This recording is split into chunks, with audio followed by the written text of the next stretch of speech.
What is your American dream? Healthcare for all. It really is. Healthcare for all, reproductive freedom, sexual reproductive rights, abortion rights for every single person in this country. Same, like justice for everyone, like a reformed justice system, a society where we can have equal access to all the rights that we came here for. Like, I'm an immigrant, I came here from Jamaica. Like, we came here for, of course, more economic mobility, but like, we wanted the freedom and like the things that were promised to us. And when we got here, we realized it's not as easily accessible as we thought it was. So I just want us to have the dream that we came for. Everyone has a right to the American dream.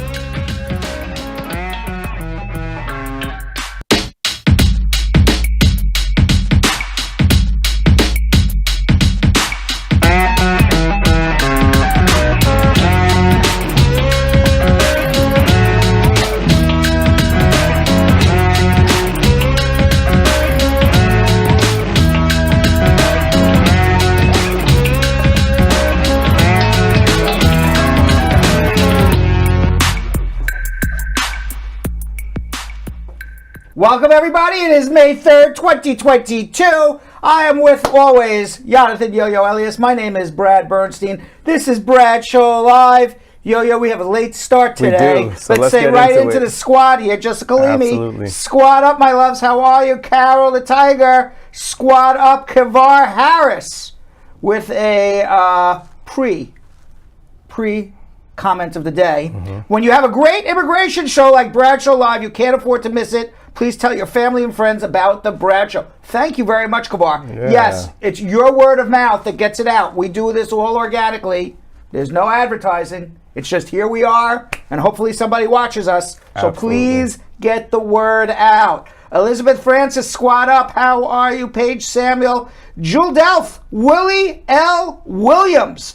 Dawn Harriet, squad up. Deanna Reed. How you doing? Nikisha Jacobs. I miss you so much. Work schedule just not fitting in. But thank you for joining today. Elizabeth Francis, squad up. How are you? Lisa Bling, Dawn Harriet, and who else we got here? Christine Bennett, and I said Carol the Tiger, I believe. I said her twice now.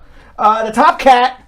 Almost. She's number 1 on YouTube, but was number 2 on Facebook. Almost. She almost won a cup, but I think she already has a cup. Yeah. But she could have had a Bragging set. rights. She could have had a set. Westman, squad up. Anu Chandra, how are you as well? Okay, Yo-Yo, take it away. Absolutely. All right, squad, you already know what time it is. I need you guys to throw in all your questions in the comment section right now. And also, like we said, word of mouth, but also share this video right now. Tell your friends and family that we are live right now. Share it. Just press that little arrow button and send it as a text message. Send it through any of the social media apps, because we're about to start schmoozing with Brad. We're going to talk the latest headlines, including a leaked Supreme Court draft opinion that says the majority of justices have voted to overturn the 1973 landmark Roe versus Wade decision, guaranteeing federal protections of abortion rights and what that would mean for women, citizens, non-citizens, and refugees alike. And today is Tuesday, so we're going to be sipping on some tea about celebrity news like last night's Met Gala and what some of the stars in attendance wore to embrace the theme of old Hollywood gilded glamour. And of course, you can call Spar and Bernstein. You can call Brad Show Live. It is the same exact telephone number, 1-800-529-5465. We have a lot of open lines today. Don't know why. Sometimes yes, sometimes no. But if you call right now, you will get your immigration questions asked and answered. 1-800-529-5465. Internationally, it's +1 212-227-8933. You can get into the queue right now. And later in the show, James Lamprey, the creator of the online cooking forum FunFoods, where he posts videos of creative recipes that people can make at home, is going to teach me how to make ice cream. Oh. And you won't want to miss this if you like ice cream like I do. Yes, I do. All right, you ready to schmooze? Let's do it. Let's do it.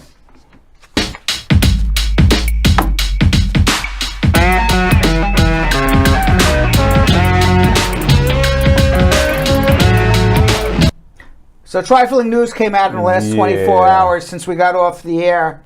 Yo. Big time. Yeah, the landmark decision Roe versus Wade is potentially going to be overturned. It could be one of the biggest social turning points in American history. I can't think of another social issue turning point. Black Lives Matter. This could be bigger. Yeah. It could be. It could literally, from a social standpoint, could be bigger. I'm not saying it's there. Everything is equally important, but in terms of the weight of social significance, this is as big as it gets. Yeah. Because the U.S. Supreme Court is poised to tell women in America they do not have a right to choose what happens to their body. That's crazy to me. The Supreme Court is now going to tell women that a majority of people in the state in which they live in will now have the right to tell you what to do with your body. There will be states that say women have a right to choose, and there will be other states where the majority of Americans will say women don't have a right to choose what happens with their body. And it all comes from a leaked opinion. It's the first time this has ever happened in Supreme Court history, where in a future opinion that has not been published yet, that has not been made public yet, that is in draft form, has been leaked to the public. It is a repudiation, what has been leaked, of the 1973 decision which guaranteed constitutional protections in Roe versus Wade. It is being written, this leaked decision, which if it stands, and it's going to come out in another 8 weeks or so, if it stands as written or close to being written, it is going to say, according to the Supreme Court justice who wrote it, Samuel L. Alito, he was nominated by George W. Bush, the second Bush. He wrote Roe, which is the abortion law, which is the abortion Supreme Court decision, was egregiously wrong from the start. We hold that Roe must be overruled. It is time to heed the Constitution and return the issue of abortion to the people's elected representatives. It is exactly what is in the Constitution, where you have to protect the rights of, first of all, the Constitution is to protect the rights of minorities. It's as important, so that the majority do not trample on minority rights. But what is odd here is that 70% of Americans are in favor of some form of abortion law that allows a woman to choose. So it's really it is the minority of people who are giving the majority and telling them what they can do with their bodies.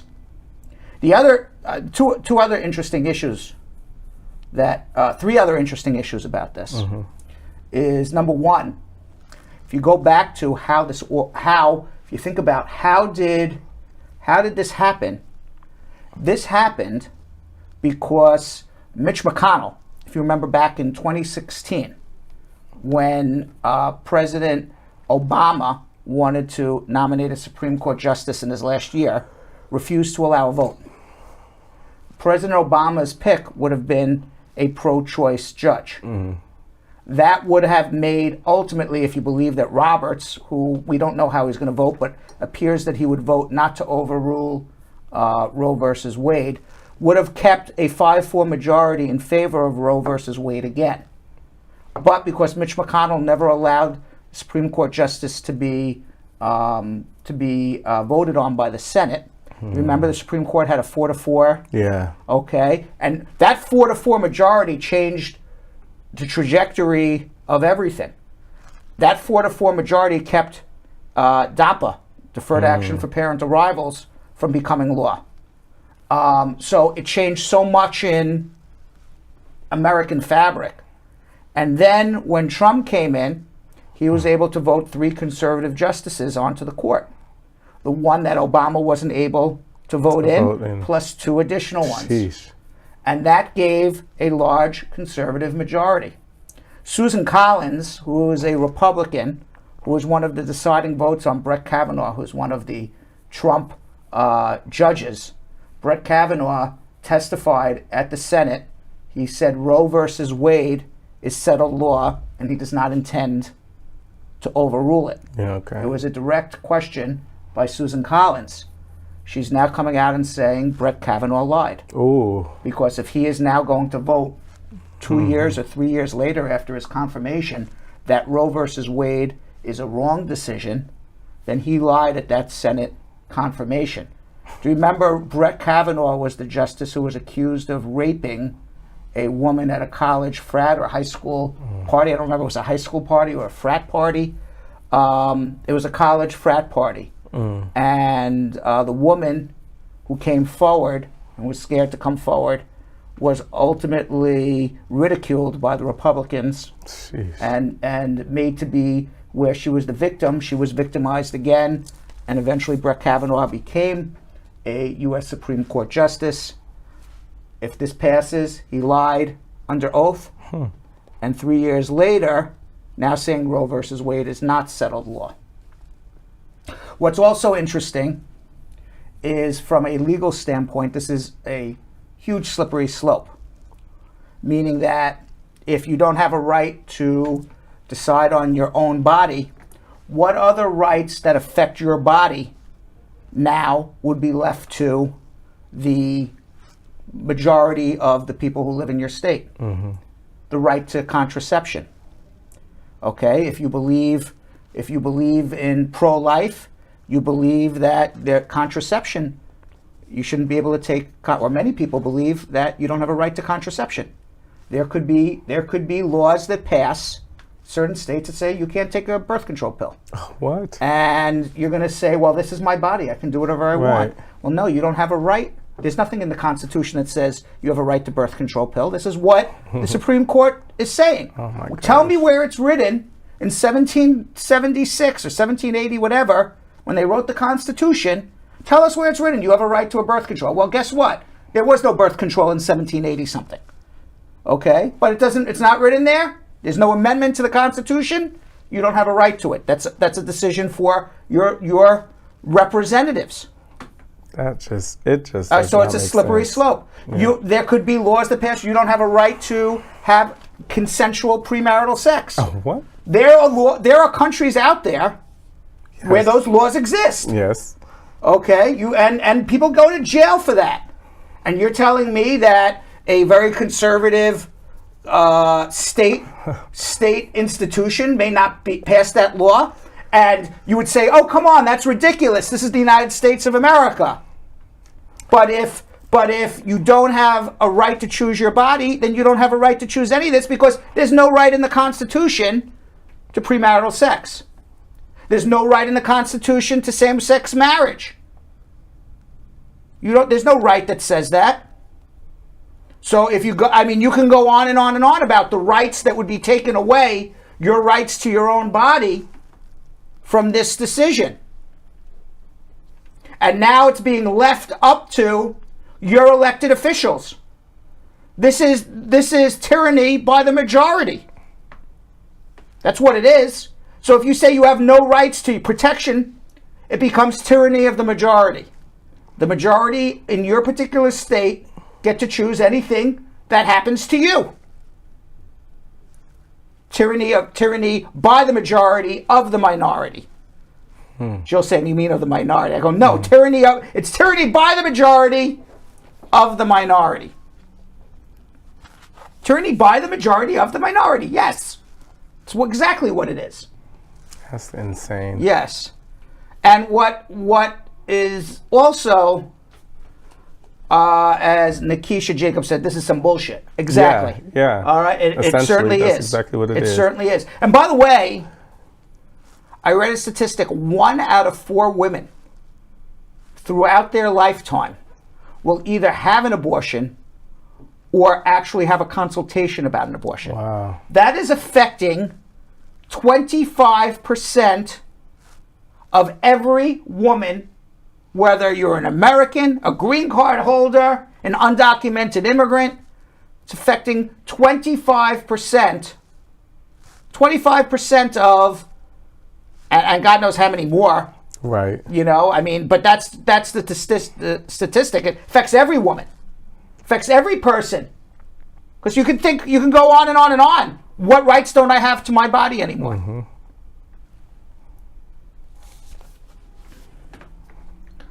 Now, it has not been published yet, but apparently it was leaked. And it was either leaked. Who leaked it? Well, you can look at two ways. Most of the sleuths on social media are saying it's somebody from Sandra Sotomayor's office. She's the most liberal of all of the Supreme Court justices. She was the one who took the staunchest stance in the oral argument. It could also be argued that it was somebody from a very conservative judge or one of the Republican judges who may have been wavering on his decision or her decision if it was a female judge. And they did this to leak it to make sure that judge didn't change his or her mind. So I mean, you could argue it's anybody. Now there's a lot of congressmen and there's a lot of senators, who, especially from the Republican side, who are saying whoever did this should go to jail. But I'm not aware of any law that says you can't leak a Supreme Court decision. It was just these were things that were never done before. But I'm not sure that there's a criminal statute that says you can't do this. So I don't know what crime the person committed. Perhaps if that person is a lawyer working as a clerk for a judge, may be subject to losing his or her law license. That could be a possibility. But in terms of committing a crime, there was no crime here. They just handed a decision that hasn't been final by a judge to somebody. And I'm not sure where that's in the criminal statute that says you can't do that. It just was never done. But I don't know where it says that you can do that.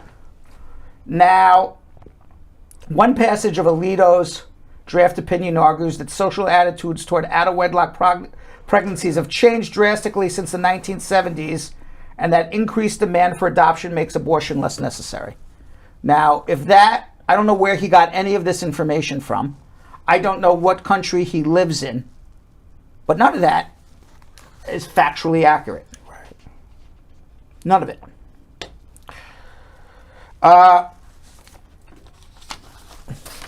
And even if it is, quite frankly, Jonathan, why is he making those choices? Right. Again, why is he making those choices? So what happens when Roe versus Wade is overturned?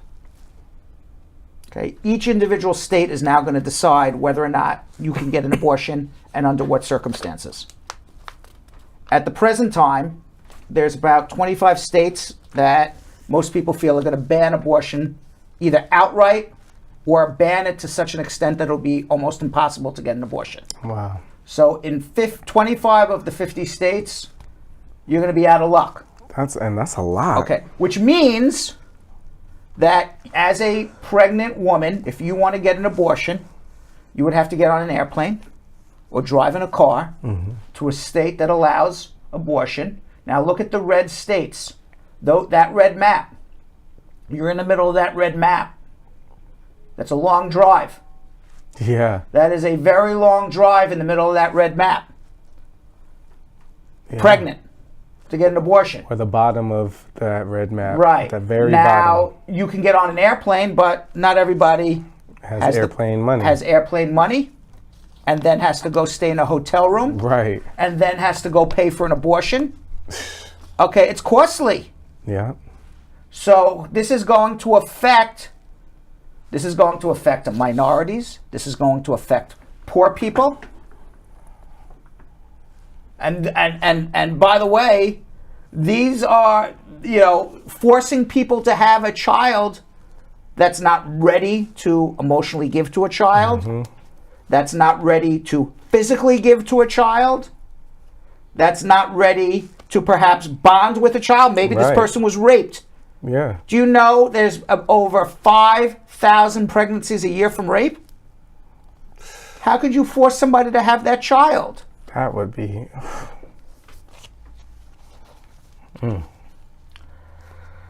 Now, some women would still be able to get, there's an abortion pill. You would be able to go online if you have access to an internet and you are literate and know these things.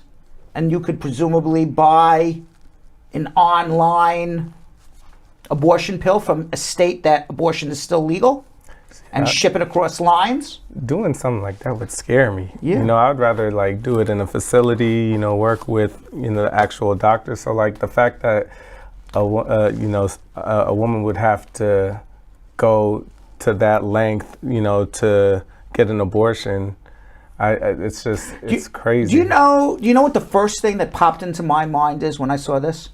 I said, what are we, a bunch of freaking animals here in the United States of America? Yeah. I said, since when are we animals that we don't get to decide what we want to do?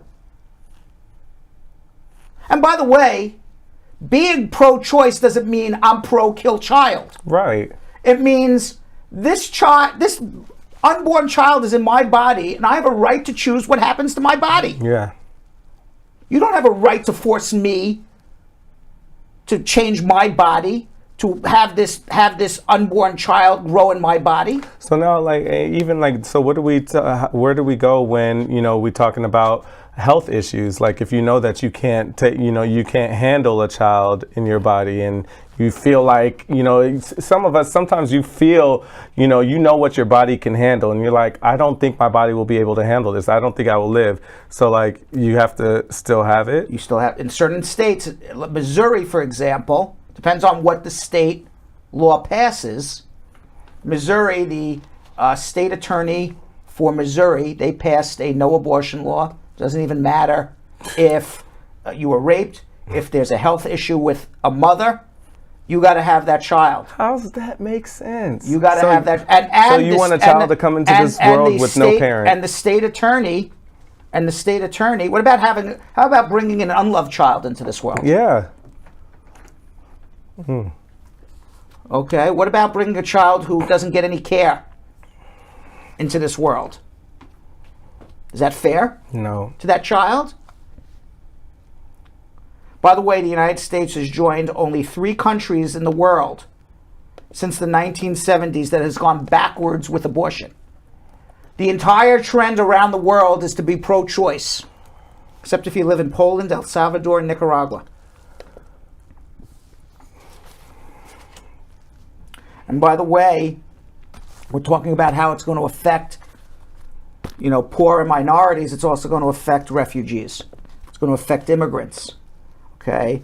Abortion bans, they have far-reaching consequences. Within the first 30 days of the Texas abortion ban, last September, the state saw a 60% decline in abortions. Refugees, who are disproportionately represented in southern states along the U.S. border, are among the most endangered groups. Due to inherent instability, refugees are especially vulnerable to sex trafficking, and the 6-week mark under the Texas law, allowing a maximum buffer of 2 weeks from the time a pregnant woman misses her period, the first sign of pregnancy. In a third of rape-related pregnancy cases, victims do not discover they are pregnant until the second trimester, 13 weeks later. So in Texas, you would be out of luck.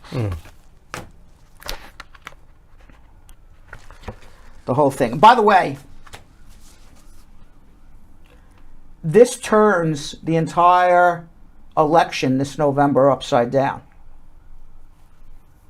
Till this day, this election in November was a referendum on Biden handling the economy and Biden's handling of the southern border, because that's the culture war. Remember we talked about the culture wars? And we said immigration is now the center of the culture war? Well, step aside immigration. You're no longer the center of the culture war. The center of the culture war is now abortion. And where a majority of Americans perhaps were not happy with President Biden's handling of immigration on the southern border, think I saw a statistic that only 30% or 35% of Americans are happy with the way things are going on the southern border with immigration. As I said at the top of this show, 70% of Americans are pro-choice. And I would argue, Jonathan, that having your rights taken away to your body and the slippery slope that follows, perhaps no right to contraception, perhaps no right to same-sex marriage, perhaps no right to premarital sex, anything that has to do with your body, you don't have a right to anymore under the Constitution. Tyranny by the majority of the minority. I think that is a stronger reason for somebody to go to the polls and vote for a Democrat. Yeah, for sure. Than it is for somebody before this decision was leaked to go to the polls and vote for Republican because of what's going on in the southern border. I agree. So I say, move over immigration.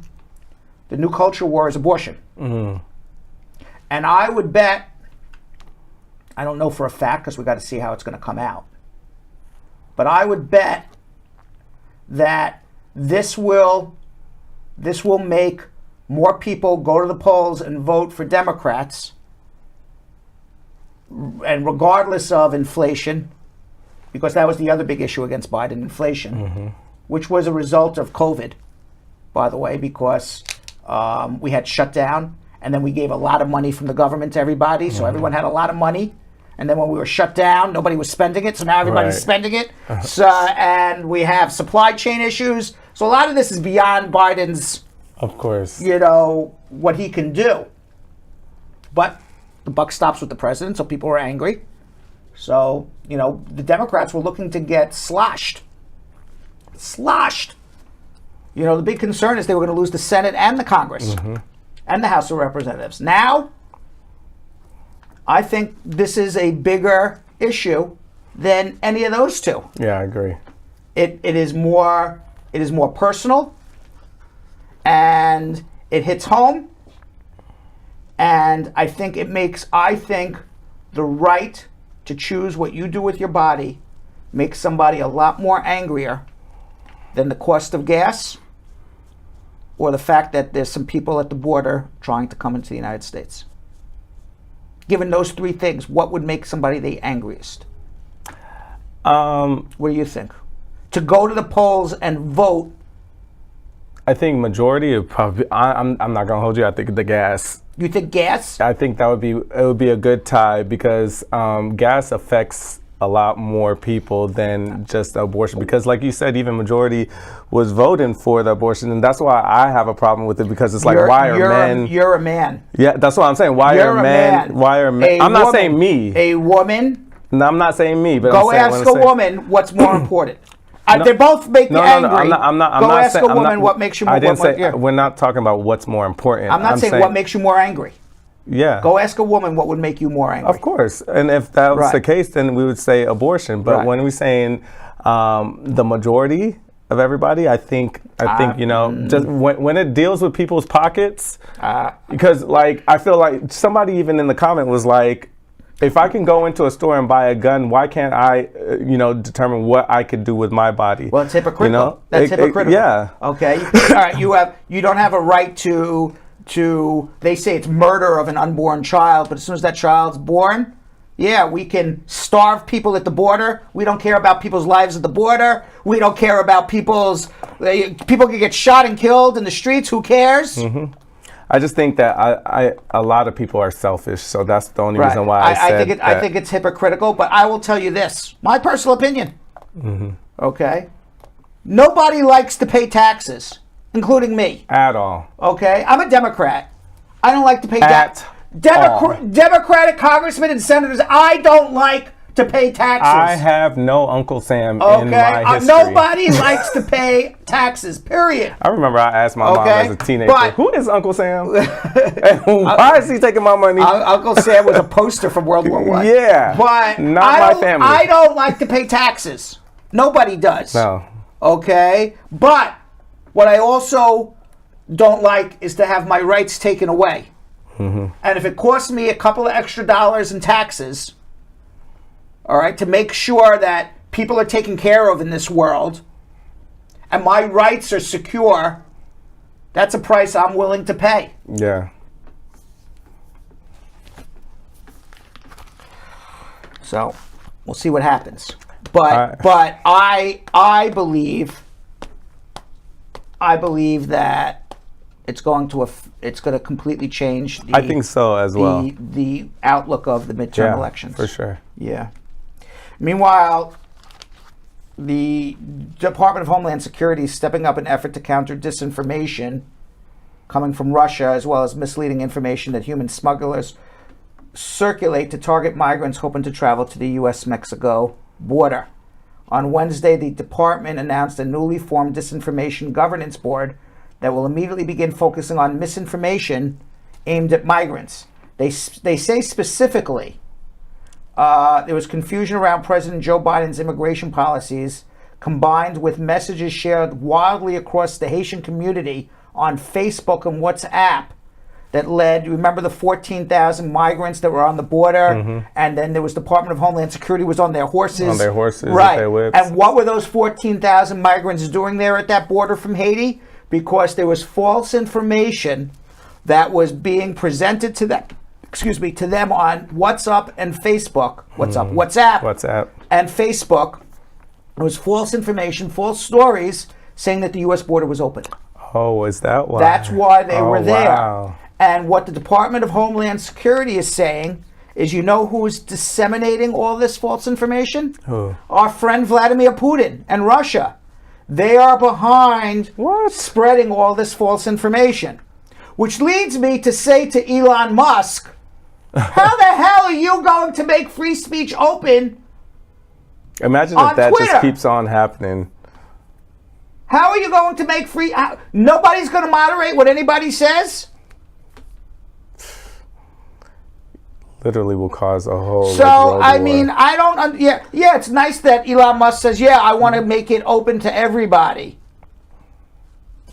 Where does free speech end and your right to have truthful conversation begin? And I'll tell you this. I don't even agree with this. Where did I see this?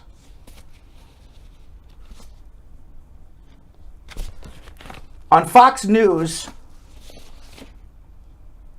Mayorkas, the head of Department of Homeland Security, you know, he said that this new government agency, this Disinformation Board, is solely meant to address disinformation that presents a threat to Homeland Security.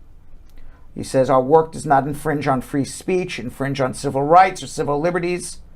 He said an individual has free speech right to spew anti-Semitic rhetoric, say all the lies they want about Jews. What they don't have a right to do is take hostages in a synagogue. But you want to know what? All that rhetoric leads to taking hostages in a synagogue.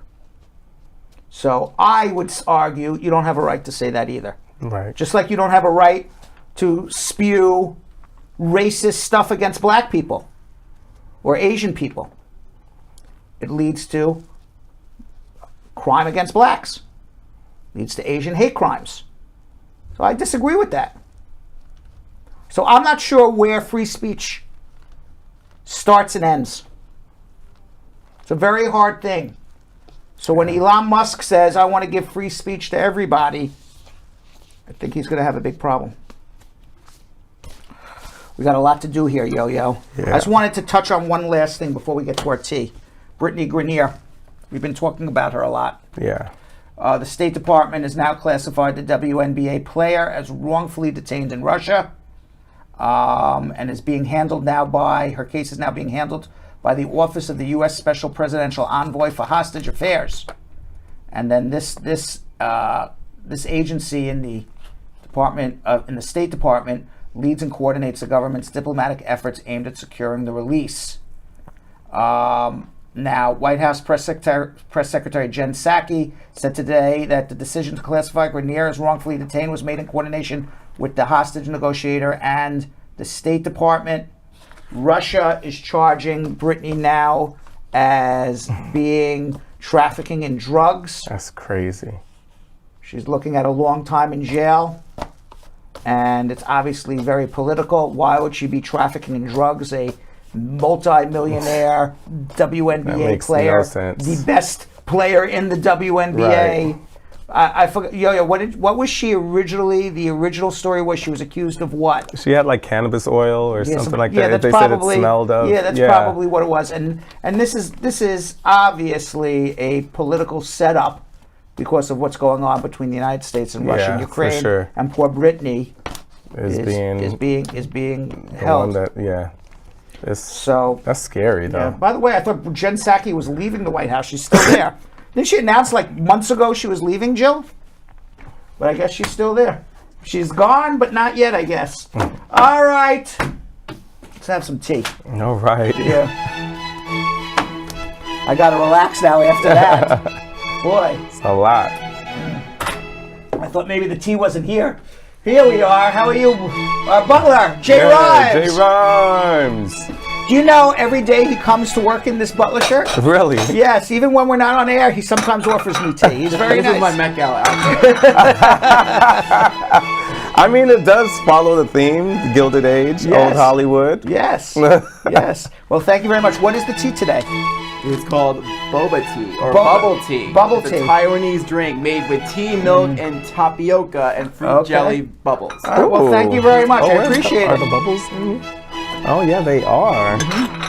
Thank you. You ready, Yo-Yo? Yes, All right, absolutely. cheers, everybody. Let's Cheers, take everyone. a break for a second. Well, we don't really have It's too a much long, time it's a long to, day. to Wait, break. we don't have too much time. We just have a time for about a sip or two, right? Oh, wow, this is very different. Oh, this is very honey. Yeah. Full of honey. Taiwanese. Very, yeah. You can taste the Asian. Ooh, lychee. Lychee. You like I lychee? I like the bobas. You like lychee? I'm gonna So take Met the Gala. bobas. Yes. Yo-Yo. As the music plays, it's perfect for the Yes. Met Gala theme. Yes, this year's theme was a continuation of last year's with the event held to celebrate the opening of Part 2 of the exhibition in America, an anthology of fashion, and this is the most, most valuable charity event of the year, certainly in New York City. It brings out all of the stars. Blake Lively and Ryan Reynolds were the co-chairs of this year's event. And Lively, she was on. Did you see all the She was one of my favorites. Yeah, she was on the carpet with a Versace gown. She had about 5 men behind her fixing her gown. Well, because you see, as she was walking up the. Did you like the gown? Because it was unveiled, unveiling and stuff. So like you'd have to fix. You saw how it first started off, and then it ended up into this. So Right. I thought it was beautiful. She captured the moment and the theme very beautifully. And Ryan Reynolds, he wore a tuxedo. Both her dress and Ryan Reynolds were by Versace? Ralph Lauren. Oh, Ralph Lauren? Yeah. No, I'm sorry. Lively was Versace. Yes. Reynolds was Ralph Lauren. Got you. Yeah. And Kim Kardashian. Oh yeah. Did you see she wore Marilyn Monroe's dress? That's crazy. When she famously sang "Happy Birthday" to President John F. Kennedy 60 years ago. You know when she's like, "Happy birthday, Mr. President." Yeah. Just a couple months before she died too. Yes. Nobody. That dress was worn once by Marilyn. She did not wear it ever again. It is now. It is now in a museum. In Orlando. Right. It is valued at $10 million. No, for $10 what? million dress. Kim Kardashian thought about it last. What it was for? No, $10 million. Sheesh. Kim Kardashian thought about it last September, and she's been negotiating with them to wear it. She That's huge. had to lose 16 pounds Yeah. to fit into the dress because one of the requirements was that she would not alter the dress Right. in any way, shape, or form. She had to wear the dress as is. And the other requirement was that as soon as she went, it was only for the red carpet. Right. And after she walked on the red carpet, she had to change out of it and put on an imposter dress, a similar dress, It was a replica. a replica dress, but not the dress, because God forbid somebody would have spilled wine or food on it during the night. Right. You know, I it mean, would be even impossible. Marilyn Monroe had to be sewed into that dress. Yes. Like, that's an iconic dress. That's crazy. There's 6,000 hand-sewn crystals, and the gown was designed by costume designer Jean Louis and was inspired by a sketch from Bob Mackie. Kardashian, she had to lose the weight to come in. It is unlined. There's no lining in the dress, and the nude color perfectly matched. It was made to match the skin color of Marilyn Monroe. Wow. Yeah, and it was actually stayed and preserved at Ripley's, believe it or not. Yeah, in Orlando. Florida. And Kardashian said, the idea really came to me after the gala in September last year.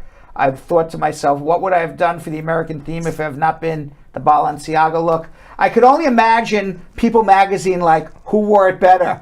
Kim Kardashian or Marilyn Monroe? Marilyn Monroe. Who wore it better? Marilyn. Right? I don't think... like, there's no competition. I'm sorry. Yeah. First of all, you know, we're gonna be real. That photo of Kim Kardashian is heavily photoshopped. Right. Because how she looked on the red carpet next to Pete, it's not the same. The face Marilyn is is not photoshopped. They didn't have Photoshop back then. All. That's what she looked like. She came out, her little fur, and the fact that it was like so scandalous at that time too. Yeah. Nah, Marilyn, hands down. Yeah, I think so. And Pete Hands Davidson, they're making the rounds this week. Yeah. He was in a black suit. I don't think that's gonna last. You think it's over? It's not gonna last. He's gonna have to get rid of those tattoos soon that he put on his body. Right. Yeah. Gabrielle, we'll talk about that in a second. Gabrielle Union, Dwayne Wade, they both wear Versace. Yes. Right, they look good. They did, and they're always good when you're all white too. Yeah, yeah. And all white always looks good. She paid homage to Diane Carroll. Yeah. Is that what she did? She paid homage to Diane Carroll. Yeah, you're right. That's what it says. Yeah, paid tribute to Diane Carroll. The original Devereaux. Alicia Keys and Swiss Beats. They honored New York. Yes, they did. Keys wore a strapless dress from Ralph Lauren. Oh, wow. Ralph Lauren twice now. Yeah, yeah. And Swiss also wore Ralph Lauren, but he kind of went very cash. Yeah, but Alicia, she had the whole New York on the back of her cape. Yeah, but he went casual. Yeah. Do you go? He also had like a tux under. Did he? Yeah. Yeah. I mean, if I'm invited ever to you see the tux under. Oh, okay. All right. So it's not so bad. But if I'm ever invited to the, I'm going tuxedo. If I'm ever invited, I'm not even doing tux. I'm going like themed out. You're going as, maybe you should go as that. It depends on what the theme is. Why don't you go as the Cupid from? Oh my gosh! Look at the no. I thought Jonathan should go. I thought Jonathan should go. I thought Jonathan should go as the Cupid. Absolutely not. It is not red underwear. That's going into one of the museums. That's also going into Ripley, believe it or not. Yes. And what about Cardi B? She wore a Versace chained dress, which was made from a mile of golden chains. Yeah. You see, at what point does it become not fashion, but it just becomes you're wearing a costume like you're going to Halloween? You know, I mean, I'm not saying this, but some of the people I saw, I'm like, it's like you're wearing a Halloween costume. Yeah, right? You know, I don't know where the fashion. It's a thin line. Yeah, where's the fashion end and the Halloween costume That's definitely begin? fashion though, because she had Donatella Versace right next to her as her date, and it took them a month to make that dress specifically for her. So that's pretty boss. And Lizzo, she wore a gold and black coat with a curve-hugging gown. Yes. Yeah, she looked good. I don't know who necklace by Lorraine West. I don't know who that is. But Tom Brown, I've heard of him as a designer, but I don't know who Lorraine West is. But I'm sure it was a lovely necklace. Eric Adams, he attended with his girlfriend. I didn't know he had a girlfriend. Tracy Collins. Right. Who's Eric Adams' girlfriend? Do we have a picture? Some lady. Yeah. Some lady? Let's see. Yeah. I never saw what she looked like. Oh. Yeah. Nice couple. Yeah. I didn't even know he had a girlfriend. I didn't either. Okay, so a long-time partner. It's not just a girlfriend, a long-term partner. I love that he gave a statement with his outfit. That was very good. He wore a suit, and on the back of the suit it says "End Gun Violence." Thank you. We need that. And Kris Jenner, of course, had to be there as well. Yeah. All the Kardashians were there for the first time, right? Kourtney and Khloe finally got their invitation. And Kris wore a Oscar de la Renta dress, and she said she was channeling Jackie O. Okay. Okay, whatever that was. And quickly, before we have to go to our meat and potatoes, we do have to talk about the White House Correspondents' Dinner. Returned after a 2-year absence.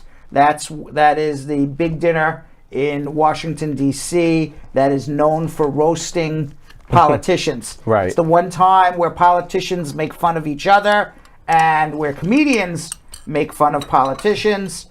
Donald Trump never attended the event. Of course not. Because he did not want to be insulted. He's a big baby. He's a big, yeah, exactly. And as part of the event, the president. It's been a long history of doing this up until Trump. The president gets up and does his own comedy speech. Yeah. So we have some excerpts from President Biden's comedy. Let's see. This is the first time the president attended this dinner in 6 years.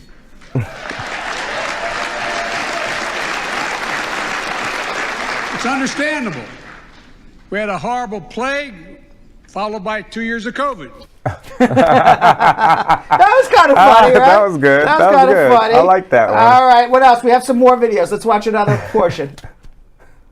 Just imagine if my predecessor came to this dinner this year. Now that would really have been a real coup. All right. Yeah. All right. And First one was good. The first one was better. And by the way, Trevor Noah from The Daily Show, he's hilarious. He was Biden introduced Noah by saying, let's watch. We have it. You know, I think ever since you've come into office, things are really looking up. You know, gas is up, rent is up, food is up, everything. No, it really has been a tough first year for you, Mr. President. Well, that was actually Noah's routine, but we also have a video of Biden introducing Noah, I believe. What he said was Biden introduced Noah by saying, Trevor, the really good news is you get to roast the President of the United States, and unlike in Moscow, you will not go to jail. That's hilarious. Yes. Now, that was a good one by Biden. That's a good one. And by the way, that's when Kim and Pete, since when is Kanye and Pete dating? Right. It's when Kim and Pete, they made their red carpet debut just a few days. They were very busy. The Washington Correspondents' Dinner, followed by the Met Gala. And apparently, just quickly about his tattoos, Pete put lawyer on his arm, tattooed lawyer on his arm. And he tattooed the initials of all of Kim and Kanye's children on his neck. See, y'all try to tell me some, and you see, this is provoking a man who we know has mental issues. That's disgusting. That's just lighting a fire. Absolutely. And by the way, and for her to let it happen, it's just. By the way, I'm not here for it. I could understand if they're married. They barely started dating. Exactly. I said I could understand if they are married, and Pete is acting as a concerned, loving stepfather and wants to show love for these children that he has grown to love. I can understand that, but that's just publicity and provoking. Yeah. And by the way, I hate it. Pete Davidson, he said he was going to get rid of all his tattoos because when he goes and does a movie or a show, it spends 5 hours putting on the makeup. Putting on makeup to cover the tattoos. So he says, I want to get rid of them, but apparently he keeps adding. Yeah. See? I'm not You here think it's for a big deal or no? I think that's a huge deal. I'm Disrespectful? not here for it. Absolutely. Absolutely. Yeah. 110%. Yes. Because we know how much Kanye loves his kids. Yeah. You know. Well, some said Pete and Kim have been dating 7 months, and during the whole duration of the relationship, Kanye has made it very clear he doesn't like Pete, feels like Pete is pushing his buttons, and if it's not that Pete must be obsessed with Kim because of multiple tattoos. Others didn't think it was a big deal. Some said, what a nice gesture from Pete. Oh, please. He's actively trying to be a part of Kim's life. Oh, God. I think you save the tattoos. Yeah. All right, this is a family, okay? And you don't insert yourself into a family until you are part of the family. And you have to know your place, Pete. Yep. Okay, and your place is you're dating someone who is a mother of 4. You are not the stepfather At all. and you are not in the family yet. Nope. And once you are in the family, and once you have a relationship with these children, and having a relationship with children and having them accept you takes years and years and years and years and Agreed. years. So I think overall it was immature. I think it was uncalled for and not a good decision. Agreed. And if I was Kim, I'd be pissed. All right, it's TikTok time, Yo-Yo. Let's You do agree it. with that? Yes. All right. TikTok time. All right, it's TikTok time. In this edition of TikTok time, I answer questions about giving birth in the U.S., what criminal charges the U.S. deems make someone inadmissible, and filing for family members. Let's watch. You can give birth in America. It's totally legal to give birth in America. That's not the issue. The issue is if you come to the United States pregnant with a visa and misrepresent what the purpose of your entry is, that's the problem. It's not what I think. It's how the law classifies it. I'm just the messenger. Killing somebody, having multiple wives, possessing drugs, robbing a bank, under the law, makes you inadmissible. You can't get a green card. Bring your wife from any foreign country. You figure it's about 12 months for an I-130 visa petition, another 5-6 months at the National Visa Center. You have to figure it's approximately, give or take on any case, 18 months. Good luck. Green card holder can file for his or her spouse and his or her unmarried children, whether over or under 21, but no other family. So if you're talking about children and spouse, yes. Otherwise, you got to wait until you're a citizen. Good luck. Let's do it, Ian.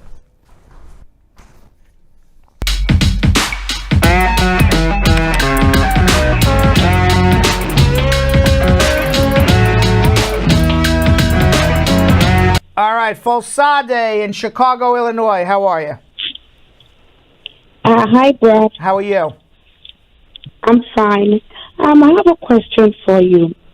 I have somebody that overstayed in the U.S. for 5 years, and she has 3 children, but she has been outside U.S. for 10 years now. What's her chance of coming back to the U.S.? When did because now she lives in Europe, and she has the United Nations passport, she has a house, and she has a business. She overstayed her time when? 5 years. For 5 years. And she has 3 U.S. citizen children. The thought that she would be able to come back on a visitor's visa is almost nil. Now, if she's been outside of the United States for more than 10 years and one of her children turns 21, then those children can sponsor her for a green card. But there is no way in the world they're going to give her back a visitor's visa to come to the United States because, one, she's already shown an intent to overstay previously, so they're not going to reward her a second time by giving her a visa. And number 2, she has children and a house, which also shows she has no intention of leaving the United States when she comes. So for all of those reasons, she would have to wait for one of the children, my opinion, she would have to wait for one of the children to turn 21 and then have the children apply for her green card. No, she has a house and a business in Europe, not in U.S. Oh. Perhaps she would have a small chance. But the usual thing is this. Once you overstay on a tourist visa and you leave, even after you stay out the 10 years, it is unlikely that they would give you a new one. Unless there's some extenuating circumstances that we're unaware of. But just as a general notion, you're, SOL, and that's not statute of limitations. Okay. All right, it's my opinion. All right, thank you. All right. Let's go to Dida in San Diego. Hey, how you doing? Hi, how are you? Good. I had a question. I enjoy your talk, by the way. Oh, thank you. You're welcome. I'm from Albania. I'm resident for 30 years. I have a fiancé in Albania. And like you said earlier, to go and marry, it takes a long time. And if I'm not mistaken, I heard you as a fiance, you can bring it early, you said? If you're a U.S. citizen, a fiance visa would be faster than going to Albania and getting married. That's just the reality for two reasons. One is you don't have to wait to get married and then do the marriage and then come back and file. You can do that today. You don't have to wait. And number two, historically, fiance visas process faster than marriage cases. Okay. As a green card holder, what should I do now? What's your suggestion? But you can't do a fiance visa as a green card holder. How long have you had your green card? Over 30 years. Okay. My advice would be go get married. Go get married. Yes. Okay. And unfortunately for you, it's going to be a 2.5 to 3 year process. Your fiance does not have a visa or anything, right? No. Okay. And ESTA doesn't exist from Albania, right? What is that? That's the electronic visa. You don't need to go and get a visa, but that doesn't exist in Albania. No. Okay. No, I don't. All right. So your best bet is go to Albania, get married to her. Unfortunately, it's going to take 2.5 years. You'll have to travel a lot to see her in a long distance relationship, and the quicker you do it, the quicker she's here. Right. Thank you so much. I appreciate you. Are you an attorney? I am an attorney. Yes. Okay. Looks like. Thank you so much. All right. Thank you. I appreciate it. Okay. Thank you. All right. Bye. Yes, I am an attorney. I don't know why people think I'm not. What else would I be? Bobby in Marinette, Wisconsin. How are you? Hi, sir. I'm good. How are you? Good. How are you? Good, sir. I have a question. I'm a green card holder. I'm from India, and I got married in 2020. I applied for my wife's I-130 on January 2021. So it's almost 1.5 years, and I'm still waiting to get approval. And my mom is disabled. And is there any chance that I can apply the expedite request on base of my mom's disability? Your mother's in the United States and is disabled, and you want to get your wife expedited to come here? Is that what you want to do? Yes, sir. And that's because you need help taking care of your mother. Right. Yes, I would absolutely try that. That would be the first thing I would do. And if that's not successful, then I would think about filing or threatening to file a mandamus. Okay. So, you have to request the expedite with a lot of documentation about your mother's disability and an affidavit by you why you can't take care of her, why there's nobody else to take care of her, and you need your wife to assist with the family. Yeah, and one more thing. My wife, she's a registered nurse in India. Okay, even better. Yeah, so that's what I want to know. Yeah, and if you need help, hold on. Let's go to Samuel in Buffalo, New York. Hi, Samuel. Samuel in Buffalo, New York. Hello, how are you? Hey, Brad, how's it going? Good. What's going on? I'm doing good. So I got separated from my wife. I got engaged in December of last year to my fiance after being with her since August of 2021. I'm hoping to get a divorce soon, and hopefully by the grace of God, get married in a reasonable time. The question I have for you today is because I've been watching a lot of videos and reading a lot of some other attorneys on their position of marrying twice and seeking immigration benefits. Will I be raising an immigration red flag by my course of action, and what effect would my previous marriage have on my petition if I should go ahead with my new spouse if we ever end up to become married? Let me tell you exactly what I think, and I think honestly I'm 100% right. And whatever anybody says that's different than me, I would argue with them and win that argument every time. Okay? So listen very carefully on this. You have the right to fall in love, fall out of love, and fall in love again. You have the right to do that fast. You have a right to do that slow.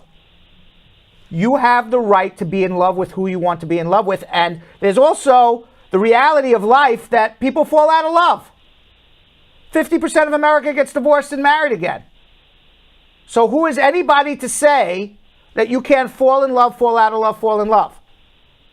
When you get married a second time, you have to prove that you and your spouse are in a bona fide marriage. Whether you get married the day after you're divorced, because everyone always says, well, how long should I wait till after I'm divorced? I say get married the next day if it's bona fide. What are you waiting for? It's because it doesn't matter whether you get married the day after you get divorced or you get married 2 decades from now. You still got to prove the same exact thing, which is you're in a bona fide marriage. What's a bona fide marriage? You live in the same house with the person day after day. You stay in the same bed with them. You wake up in the same bed with them. You go to work. You come back. You see that person, traditional marriage every day. And you have a financial relationship with them. You have a bank account. The money you earn, the money she earns goes into that account and you pay your bills. And at the end of the year, you file a joint tax return. That's what a bona fide marriage is with immigration. If you're able to show that, it doesn't matter when you got married. It doesn't matter how many times you've been married. So whatever anybody says, I would argue with them and I would win it because I know what I'm talking about. So when they say, oh, don't get married so fast. Oh, immigration doesn't. Who cares what immigration likes? You're in a real marriage. It's the end of it. Now, if you're in a fake marriage, whether you wait 1 day or you wait 20 years, it's still fake. You're never going to pass anyway. So my answer to you, let me finish. My answer to you is not, how quick should you remarry again? My answer to you is, if it's bona fide, you do it, and it doesn't matter when, and if it's not bona fide, you don't do it. End of story. Okay, sounds good. Thank you, Brad. There you go. Jonathan. Somebody's saying. It's true. I mean, I see all these lawyers all the time. They're like, oh, wait 6 months. Wait. You know how many people come to me and say, I spoke to another lawyer. They told me to wait 6 months. I go, why? Why should you suffer? You want to get a green card? Why should you be here undocumented? This is a real marriage? Are you living with this man? You're living with this woman? Why should you sit here and be undocumented? Right. Who cares what immigration thinks? You have all the proof in the world it's real. I think that's what a lawyer says when they're unsure of their capabilities to make sure they can prove that. All right. Gigi in Miami. Gigi. Hi. Hi, how are you? I'm good. How are you? Good. So I went to my second interview with my husband February 14th, 2022, and since then I didn't receive any answer from USCIS. So I want to know, what should I do? Wait 120 days from February 4th, was it? 14. 14. So that would be, it's going to be 3 months. That would be March, April, May, June 14th. Then start harassing them. Okay. How did the interview go? Well, it went pretty great. It was long, it was exhausting, but we were very confident. Okay. And that's the problem. All right, fine. So then wait 120 days, then you start harassing them after 120 days, and then at some point after 120 days you get tired of harassing them, we think about filing a mandamus to force them to make a decision. That's my question, because I didn't file with a lawyer, so I'm doing everything, we're doing everything by ourselves. Right. So is there any way you guys can help? Or like, at the moment, no, you did it all. They have 120 days to make a decision. After 120 days, start harassing them. After about 7-8 months, no decision, come speak to me. Call, write, email, smoke signals, any way you want to do it. Good. And then after that, I can call you back and then ask for. Okay, perfect. Thank you so much. Okay, good luck. Let's go to Kevin in Brooklyn. Hi, Brad. How are you? Hi, Kevin. So I filed a VAWA, and my VAWA was approved on August 18 of last year, my I-360. My green card application was filed along with my VAWA application, so I'm still waiting for them to hear back from them. But recently, me and my cousin got into a fight, and she hit me in the eye, and I pushed her, and somebody else hand hit her in the face, and I was charged with third assault. So it's just your family. It could be domestic violence. What happened with the case? So I went to court. I went to court 2 weeks ago. I have a legal aid attorney. I take all the pictures that my eyes were swollen.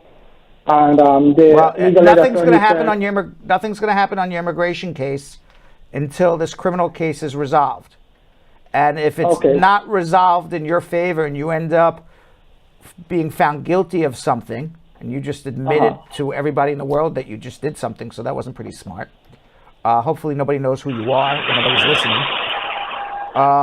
But if you are found guilty of something, that could certainly affect your VAWA case under two circumstances. One, you got to prove you're a person of good moral character. Somebody who's convicted of a domestic violence with a family member may not be, even if it's minor. And two, if you are convicted of a domestic violence offense, you're deportable. So yeah, it's a big problem. I would be, hopefully you're very confident in your legal aid attorney, or go find a really good lawyer. It's important. Okay. All right, good luck. Thank you. All right. And this goes out to everybody out there. I know what you're going to say. If you're charged with a crime, I mean, I wanted to shut the guy up, but he just spit it out before I was able to even. What you say to me on this show is not privileged. This man now has to hope that nobody from the DA's office is watching this show, or nobody from this show sends this video to the DA if they can figure out who this guy was. Hopefully they'll never figure it out, or nobody will care enough to do a manhunt to figure it out. But you got to be smart about things. Attorney-client privilege. Let me explain what that is. If you confess something to an attorney, that attorney can't say anything to anybody. It's privileged, unless a third party hears it. So if a third party hears it, it's no longer privileged. Then the attorney has to tell. Now, I don't know who this guy is, so I have no idea who he is. Okay, but the attorney has to tell. It's not privileged. If one day the DA figures out, this will never happen.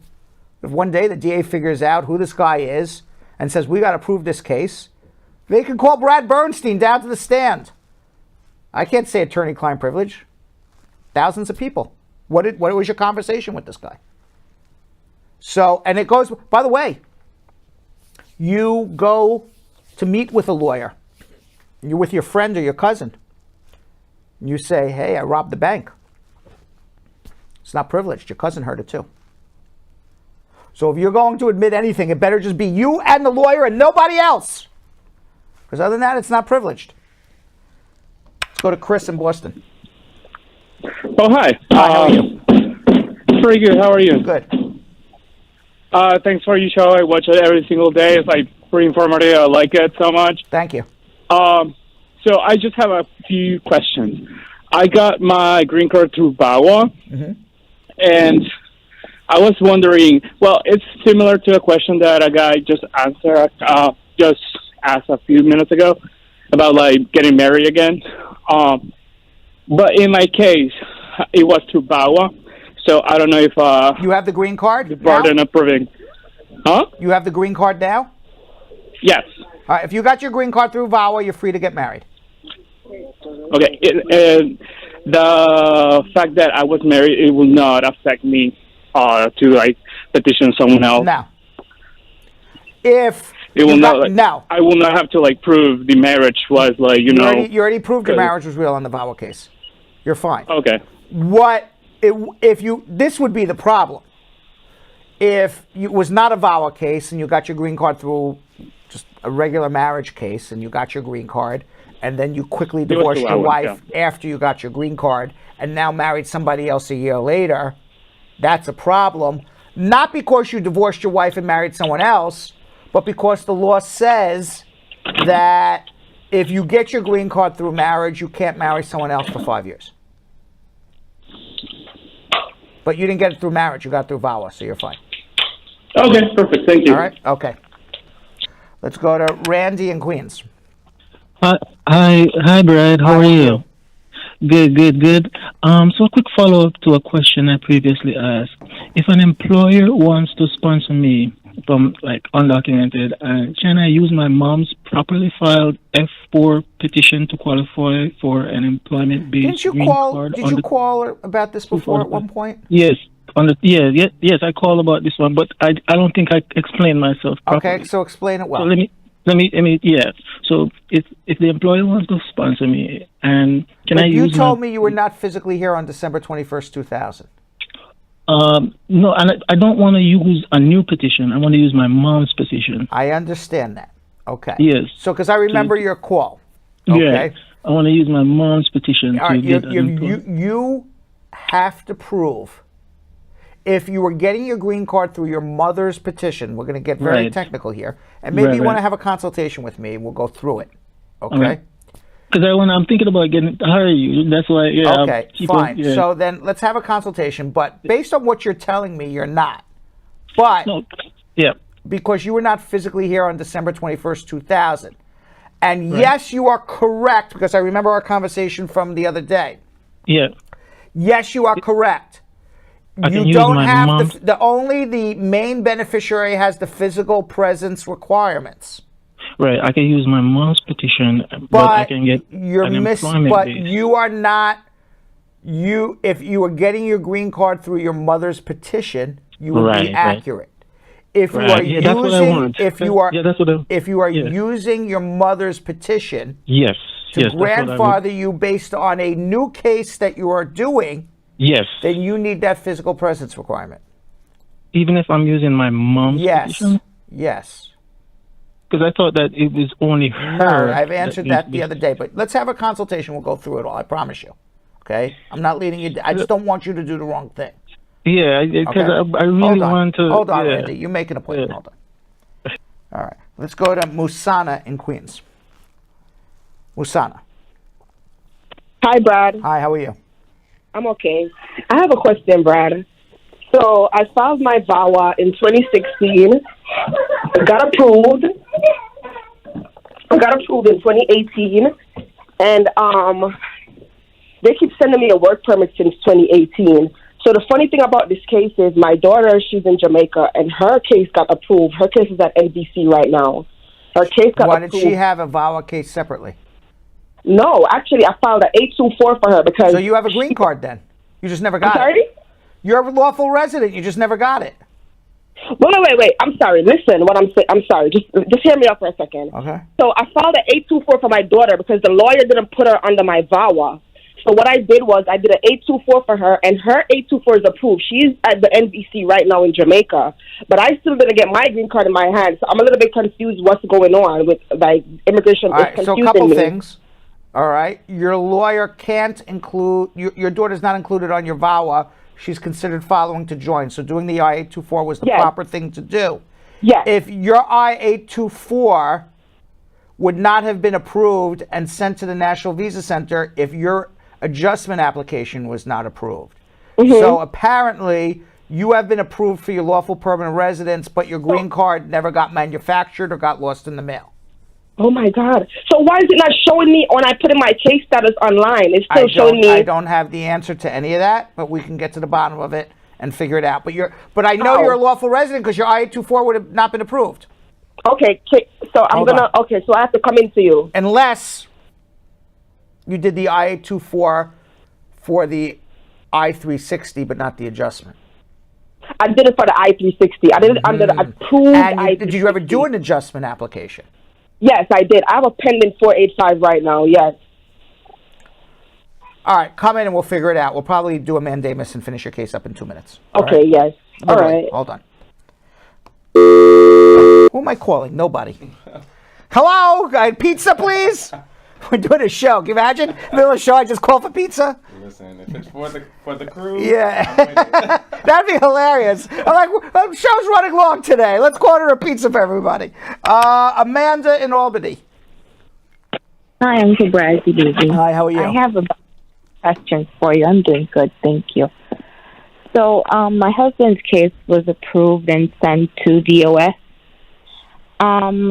I'm at the part now where they're requesting a transcript from the IRS for the affidavit of support. I wanted to know if it was the return transcript the tax return transcript or the wage and income transcript? Tax return transcript.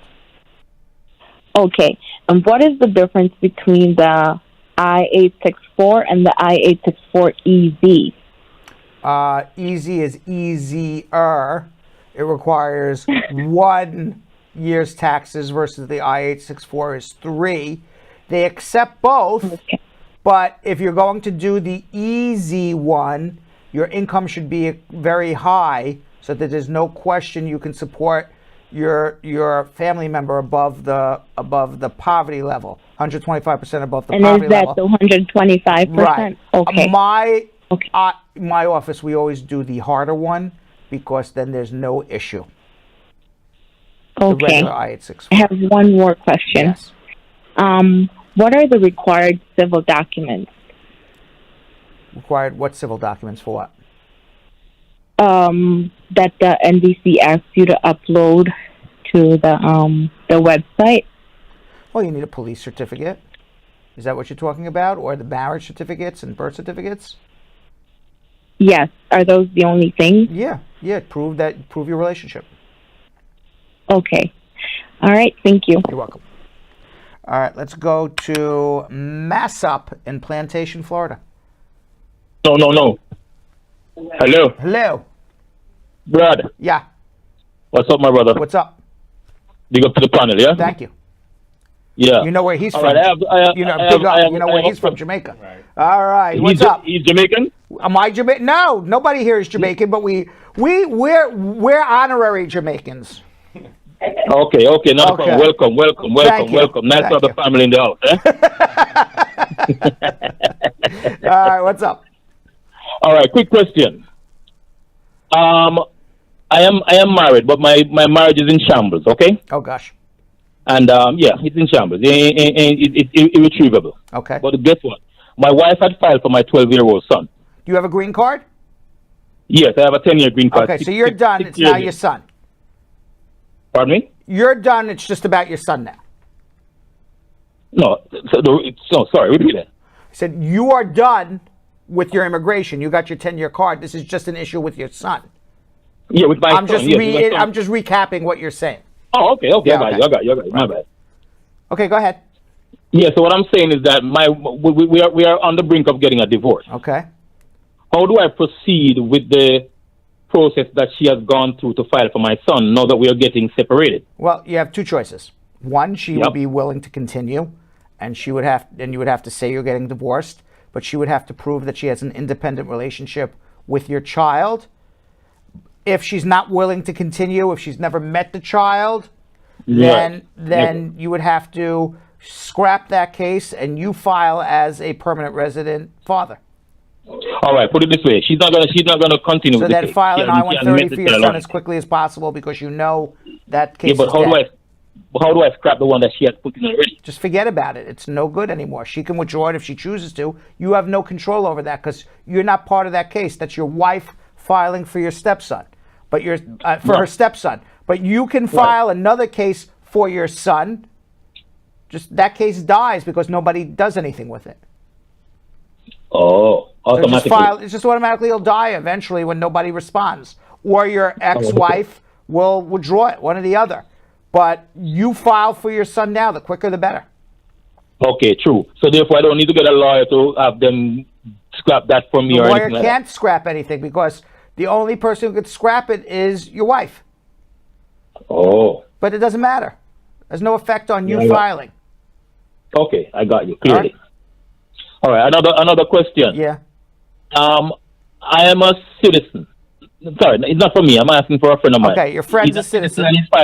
He has filed for his child. Uh-huh. When the child is under the age of 18, when that child comes into the United States they automatically become a citizen. As long as that child goes to live with the U.S. citizen parent who filed for him or her, the answer is yes.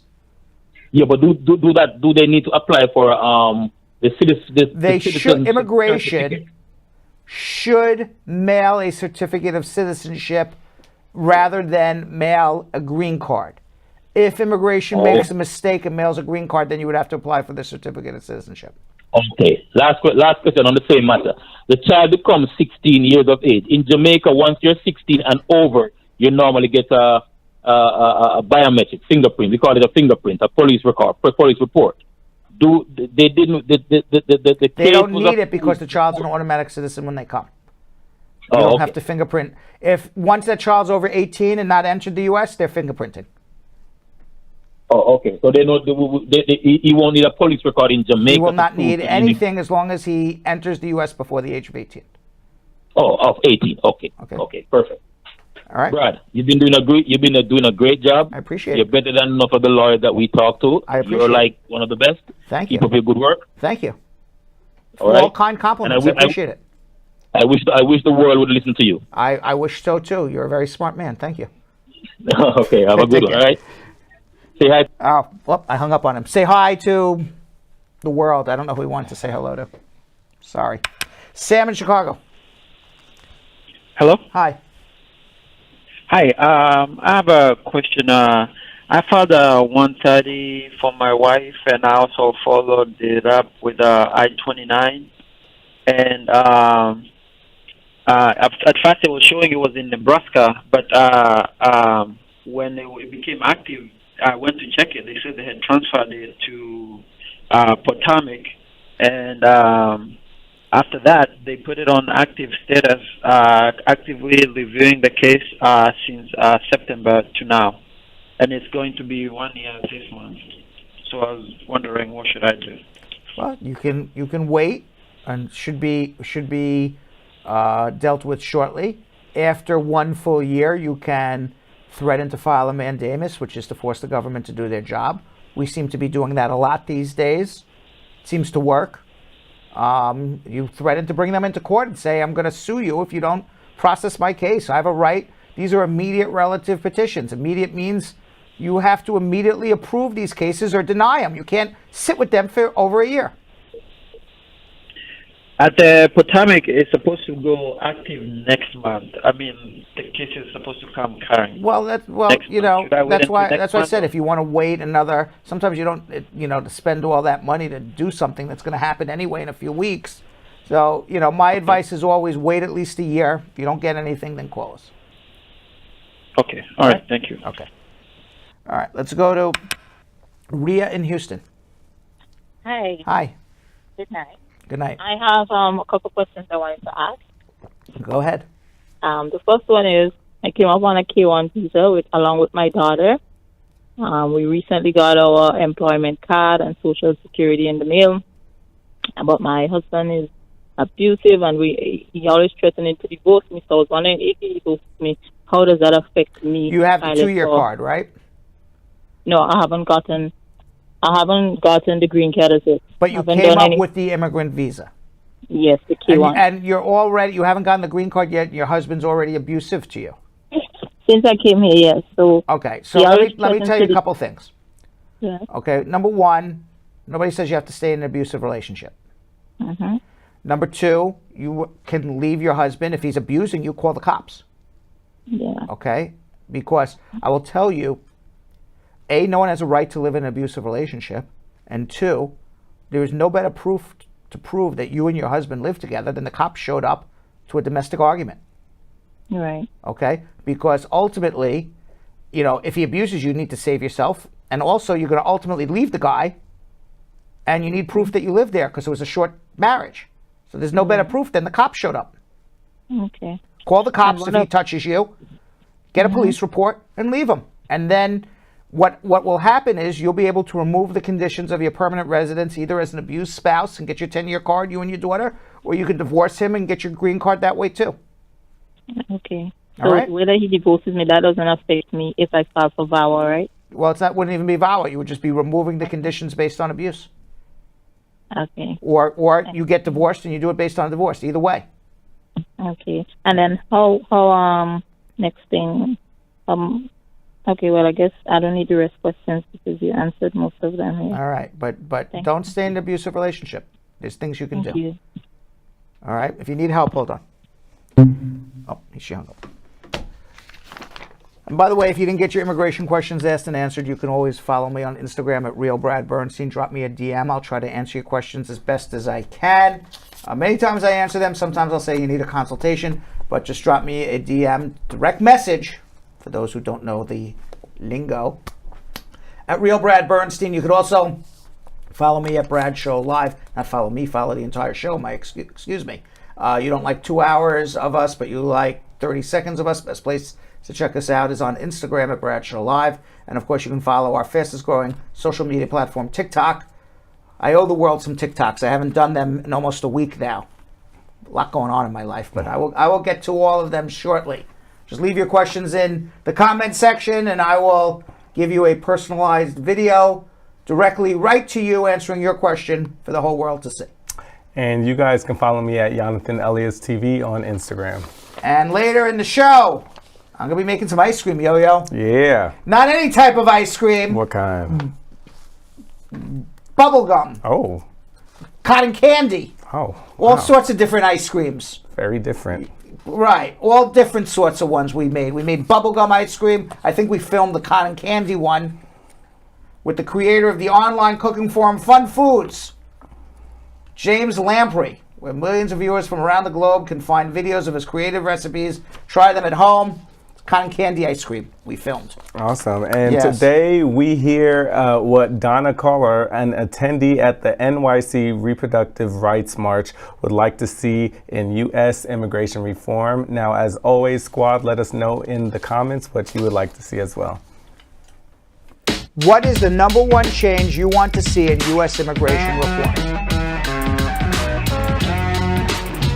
I would love to see immigration reform include job training. You know, we have such a shortage of labor here in this country, and they keep thinking that it's because people don't want to work because they're getting unemployment. And I don't believe that that's the case since unemployment's at 5%. So we had all of these Haitians come into this country. Now, I don't know why the hospitality industry could not have sponsored these people, given them training, and let them fill the jobs in the hotels and the restaurants where they could be contributing members of society, and it's a win-win all the way around. But no, we send them back.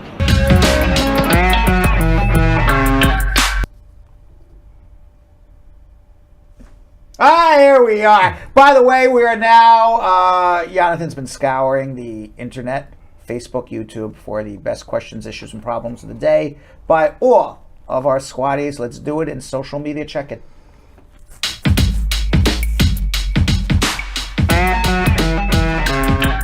The Dream on YouTube. Can I start therapy and get my background check before I start filing VAWA, even with an attorney? Yes, of course. Chapdem on YouTube. My wife is a citizen. I have a 10-year green card. Does it make a difference who files for my 14-year-old? Yes, the wife filing for your 14-year-old will be a lot faster. Shanice Lewis on YouTube. Is a bank statement required when going to a consulate? Also, what are some of the questions they normally ask? Depends what you're going for the consulate for. I need to know more information. Darsh on YouTube. My U visa was approved recently. Is there any possibility I can apply for a green card before the 3-year waiting period? How safe is it to travel if I want to go to my country? You need to wait the 3 years. You need an advance parole document to travel. O'Dane Thompson on YouTube. What kind of question does immigration ask when you go for an interview in Jamaica? What is the interview for? CE User on YouTube. If the petitioner runs out of business after the I-140 is approved, how long can the beneficiary keep the PD active to change to a different employer? Is there a time limit or an expiration? Well, if you have the I-140 approved, you can change employers if you also have an adjustment filed for more than 180 days, and then they went bankrupt. If this was before, then we were out of SOL, we got to start again. Another from CE User on YouTube. If a family petition of a brother is now current, but the beneficiary does not want to proceed at this time, but at a later time may decide to apply for it, does it expire? Can you still change your mind? Well, you can kind of delay it to a point, but at some point they're gonna terminate the petition if you don't move forward on it. Don Harriet on Facebook. If someone who overstayed their visa for a year is in the U.S. undocumented, can her children get a visiting visa to come visit? They could always apply, but it is extraordinarily unlikely that if the U.S. Embassy knows that the mother has overstayed her visa for more than a year, that they would give the children a visa to come visit the overstay mother. Botang on YouTube, my girlfriend is 2 months pregnant and a victim of female genital mutilation type 2. Is there any way she can get a visa to the U.S. and possibly seek asylum to escape the cruel act? There's no visa for asylum. She can apply as a refugee, and if she's accepted, she can try to get a visa to come to the United States and apply when she enters the U.S. She can try to get a visa to go to Canada and come to the border and apply for amnesty at the border between Canada and the U.S., but they're going to say, why don't you apply for amnesty in Canada first? You can try to do it in Mexico, but right now, because of Title 42, they're not allowing people to do it. Lives on Facebook, how can I give a relative permission to take my 12-year-old to an immigrant visa interview at the embassy? I'm the only parent and can't make it. You give a letter. Excuse me. Jean Thomas Webb on Facebook. My grandson has a pending interview at a U.S. consulate abroad. His parents are in the U.S. and will not be able to attend. Do I need authorization letters to take him to the interview? How old is this child? Just says it's the grandson, does not say how old. Yeah, get an authorization letter. Candace Walker on Facebook. I want to know what's the implication or implications if someone gets a divorce while on the conditional green card extension over 16 months due to circumstances, but wants to be enlisted in the U.S. Army. Go enlist in the U.S. Army. If you get divorced, you have to convert your case to a waiver of the joint requirement and just prove that you and your spouse lived together in a bona fide marriage up to the time of the divorce. Things didn't work out, and you're now divorced. Okay, Abdi Ali on YouTube. I'm a U.S. citizen. I'm going to fill out the I-130, but my brother's middle name is misspelled. Does it matter? Probably not. And last one, Artie on Facebook. Me and my husband have been in New York for the last 6 years. I applied for asylum almost 6 years ago. Someone helped me to apply. I don't have a lawyer. I haven't got any immigration interview yet, and my 2 daughters are in my country with their grandparents. But now they're not able to take care of them. What should I do? I'm waiting for an interview. It will take more years, I think. Your interview is going to take forever, but if you have a good asylum case, we've threatened a mandamus, and you'll get an interview in weeks and get approved, and then we'll try to get your children over here as following to join. All right, that's it. All right, so James Lamprey is the creator of the online cooking forum FunFoods, where he shares recipes focused on fun and creative ideas that people at home can recreate. Now, James and I actually met on TikTok, and yesterday we spoke about how his passion for travel led to cooking and his global fan base. And today, drum roll please, James is going to teach me how to make cotton candy ice cream. I'm hungry. So now I'm getting hungrier watching, but it was really good. Watch. James Lamprey is the creator of the online cooking forum FunFoods, where he shares recipes focused on fun and creative ideas that the average person can recreate in his or her own home. A lover of travel and culture, James wanted to share his experiences with the world, so his online presence began in 2010. Now, fast forward to over a decade later, and FunFoods has hundreds of thousands of followers and millions of viewers from around the globe who enjoy James's culinary creations. James and I actually met through TikTok and are finally getting to speak face to face today. So here to teach me one of his recipes is James Lamprey. Okay, James, I'm a little nervous here because I am not a chef. You tell me children could do this, so now I'm extra nervous. So let's talk about some ingredients we have here, James. Heavy whipping cream, sweetened condensed milk, cotton candy flavor. Most important part. Pink food coloring, royal blue coloring. And I have lots of bowls and mixers. And of course, you always need sprinkles for your ice cream. All right, take me through this, James. Let's go slow. Remember, I'm not good at this. I have my faith in you. I'm sure you're going to do just fine. Pretty easy to do. All you got to do is start off with your large bowl. You're going to pour in 2 cups of heavy whipping cream. So what you have right there, it looks like that's a pint. Mine is a little larger, so I have to measure mine out. So I'm going to follow along and do it right with you. All right. So far, that was easy, James. So far, we're okay. You had me pour something in a bowl. I was able to do it. What we're going to do is we're going to whisk it. I have my... Yes. I hope I don't spill it all over myself. That's why I have an apron here. Yeah, start off slow, and you want to build up, and you want to do this until you form stiff peaks. Okay. It's going to reach stiff peaks probably about 2 minutes, roughly. Okay.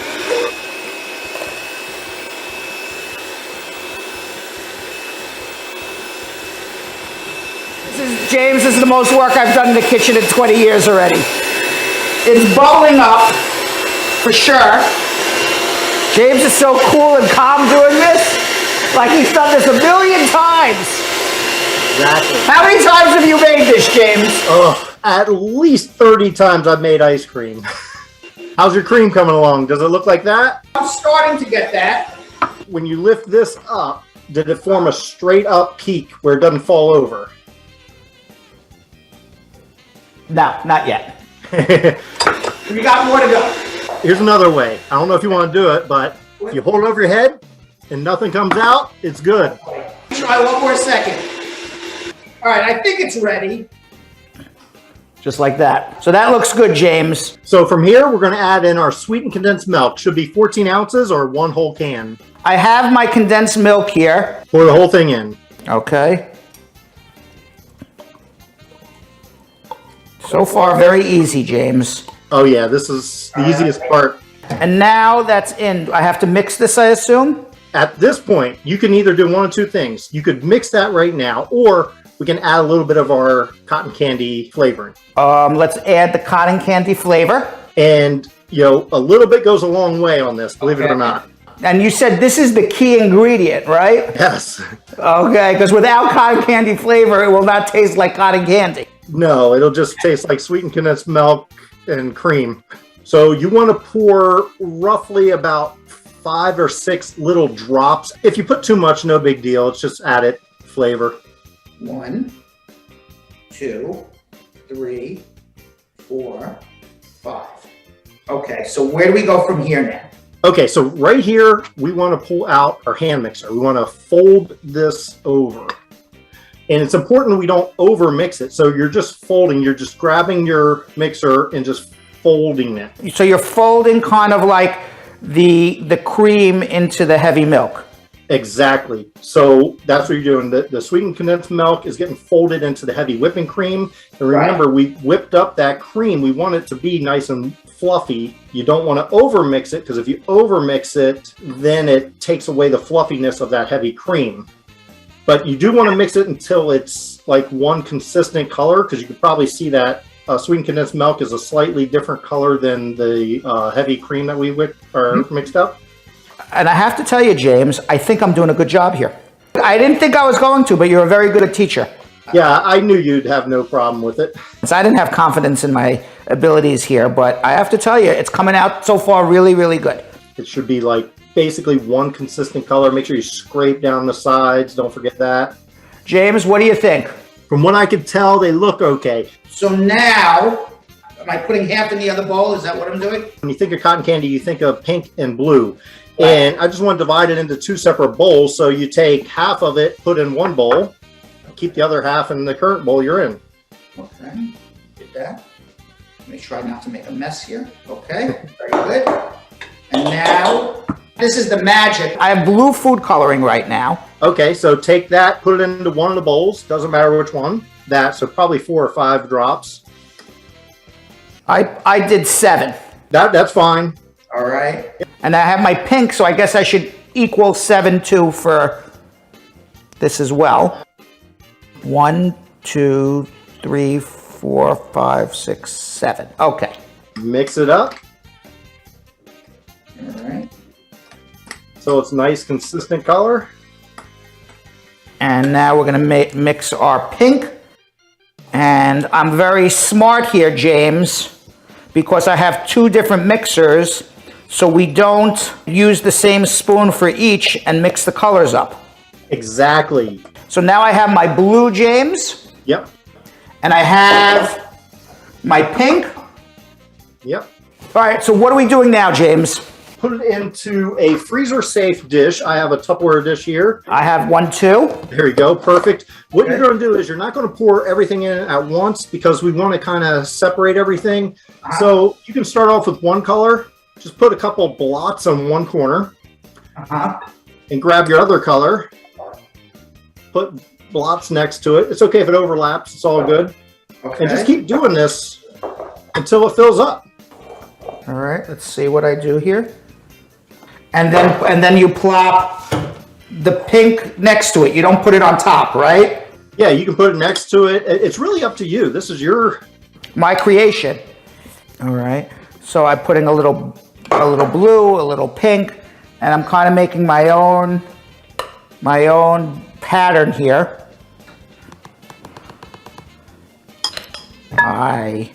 And just alternate as you go, and there's no rhyme and reason to it. Just make it look like a kid's painting. and I want you to know, James, this is really making me hungry. All right. I mean, I'm really looking forward to this ice cream now. Definitely something different. And now that I filled it up, and I make a second layer with different colors? Yep. And so the parts that you had blue, put pink on top of that, and vice versa. Okay. Listen, I'm not Pablo Picasso like you, but... That's the best part about this is sometimes it's little things that get people started in the kitchen, and then they're like, you know what, I can do this, and I can do that, and why not try this and try that? And, get you started, and before you know it, you'll start enjoying doing things. So now I've made my Tupperware. So right before you do that, you have two choices. So as you see mine right now, this is the way mine looks. So if you're okay with that, that's fine. Sometimes people like to make a little swirl pattern with their little... Okay, so let me do that. You can. It's up to you. Don't over swirl it, because then it'll just mix all the colors together too much, and it'll become purple. But just a little swirl. I think I got it. Good. Okay, so now we're going to take some plastic wrap, and we're just going to wrap over our ice cream. Okay. So once it's in there, you just want to push it down all the way to the ice cream. The reason we're doing this is going to help prevent it from getting freezer burn. I see. You've ever opened ice cream and you have those little crystals in there? That's because it has air gaps. There you go. I cover it with my other, right? Cover it with your lid. Mm-hmm. And then put it in the freezer for at least 4 hours. 6 hours is better. Okay.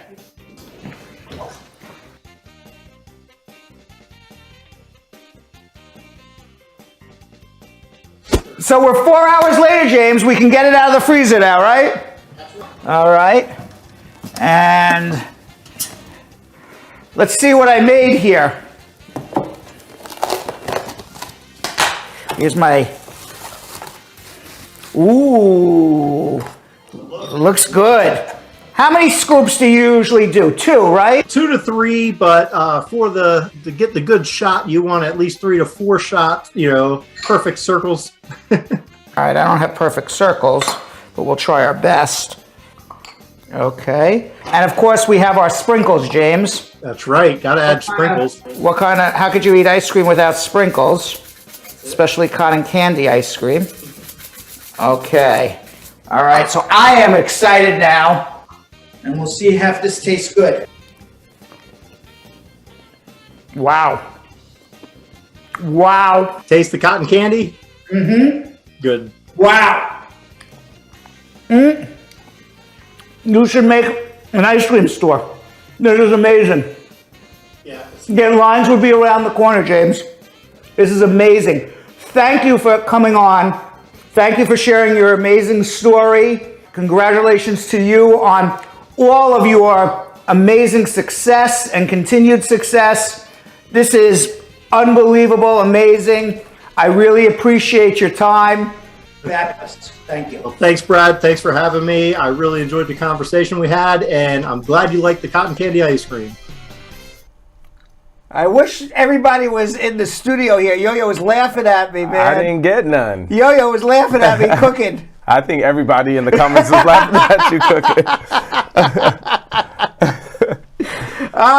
To answer some of the questions, no, I never used my kitchen. That was the first time ever. Yeah. If you look in the freezer, I think I had some frozen corn in there. That was about it.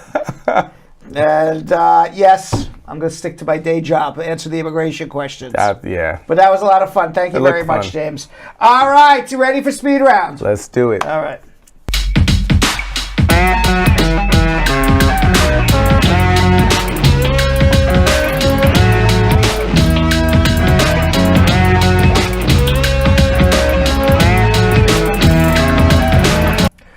The answer to all the questions will be cotton candy ice cream. Oh, God. They're like, how do you get a visitor's visa? Cotton candy ice cream. Then I can answer them. What happens if my spouse won't file for me? Eat cotton candy ice cream. I mean, that's going to be the answer to everything. All right, you ready? Let's go.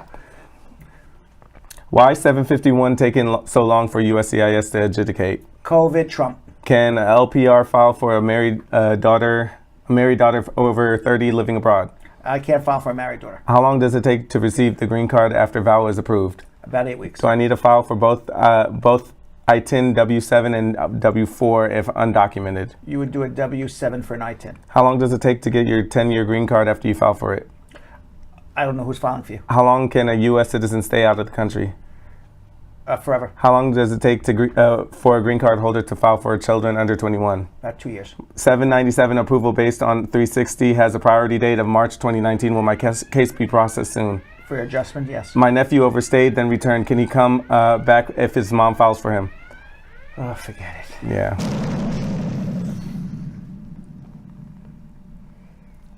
But at least I ate cotton candy ice cream. Yeah, so I think we should have just said cotton candy ice cream. I should have just ended a cotton candy ice cream. What was the question? Okay, my nephew overstayed, then returned home. Can he come back if his mom files for him? I haven't. And the last one? How can someone change from a visitor's visa to a permanent residence? Obviously, cotton candy ice cream. Yeah. I mean, it's just get cotton candy ice cream. Cotton candy ice cream. There you go. Yeah, that's how you change from. How do you get a green card? Yeah. Question. I don't know the answer to that. All right. I mean, I do know the answer, but everybody's so specific. That was such a lot of vague questions there. Yes. Yeah. All right. Comments of the day.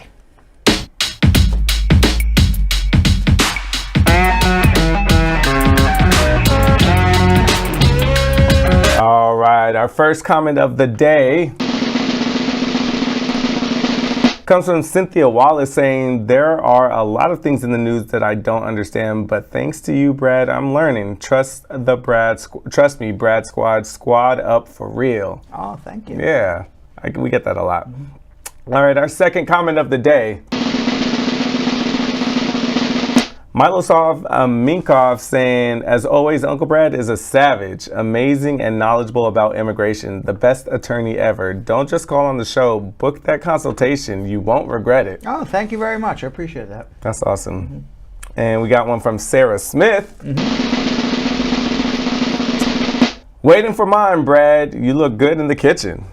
Oh, thank you very much. One more. Okay. One more. Joan Ambitious Powell saying, okay, squad, we are all heading over to Uncle Brad for not only the perfect immigration advice, but the perfect dessert as well. Let's go. Oh, my God. We're storming. Storming Uncle Brad's apartment now. Storming Uncle Brad's apartment. Getting past the doorman, yes. Right? We overwhelmed the doorman. All right, thank you all for watching. Tomorrow is Hump Day, Yo-Yo. Yes, it is. All right, get ready. See you then. So, Sam, as part of the production, we have to say this disclaimer at the end of the show. Do you mind reading it for me?